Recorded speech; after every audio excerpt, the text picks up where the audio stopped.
Hey Rebel Rouser, I'm Alan Voivod, and this is Star Wars 7x7, your daily dose of Star Wars joy.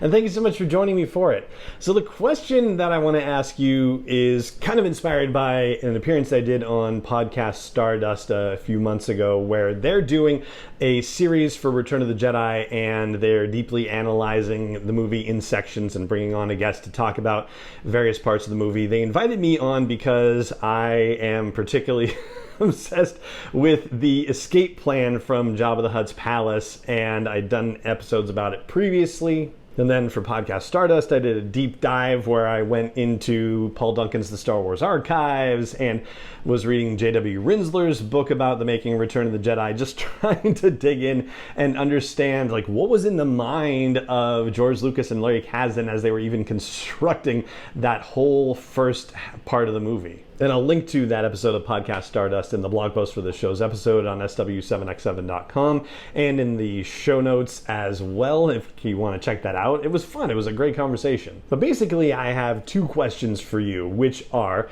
what was your first reaction to the whole escape plan? Like when you realized, like for me, the moment is when the lightsaber appears in R2-D2's dome and Luke is signaling and nodding at everybody, and then takes the little fall off of that plank and somersaults back up, and R2 shoots the lightsaber, and you have that moment of, this was the plan all along. Like, I would love to hear like your reactions to that moment as you remember them in person. And then I'd also love to hear how that changed over time. Like if you saw that as a kid, then as an adult, what did you think about it? How did your opinion change on it? I mean, as a kid, I think I just experienced the increasing dread of, oh my gosh, like things look so bad for our heroes, how could they possibly get out of it? And then suddenly it seems like, oh my gosh, of course they're going to get out of it because now all chaos is breaking loose. But as an adult, as I watched it back, it was like,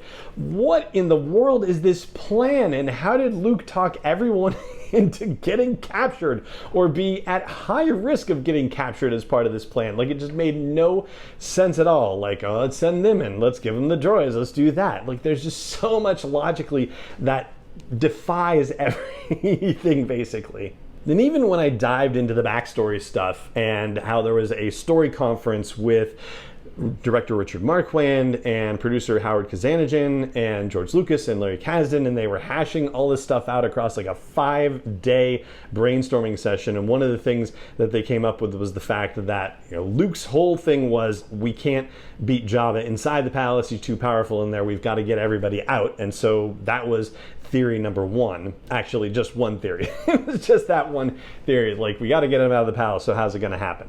And then, you know, that's both from a storytelling perspective, from, you know, Lucas and Kasdan and the rest of the gang trying to figure that out, but then also what would happen in universe.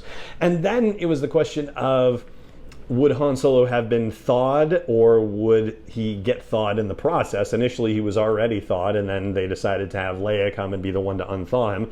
But even then, Leia wasn't even part of this whole plot in the first drafts of the thing. She was actually already scouting for the attack on the Death Star. So part of the decision to include Leia, I think, was because they needed one more chess piece to be able to figure out how this whole, you know, rescue would unfold. And also, Leia and Luke and Han hadn't been together in one place since, you know, the first act of The Empire Strikes Back. And these are our three main characters, so yeah, we got to get them all back in one place. And that definitely made it happen a lot faster by including Leia in the proceedings instead of having her off scouting on Endor. So again, here's my question for you. I would love to hear what you thought about the rescue situation when you first saw it when you were younger, and then the second thoughts you had about it when you were older. So if you're catching this on YouTube, hey, comments are right there. If you're listening to an audio version, then drop it in a comment to the blog post for this show's episode at sw7x7.com. If you're catching it on Spotify, there's a Q&A section, and you can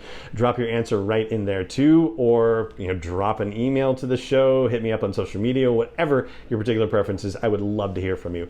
And that is going to do it for today's episode of the podcast. It just remains for me to say thank you so much for joining me for it, as always, and may the Force be with you wherever in the world you may be.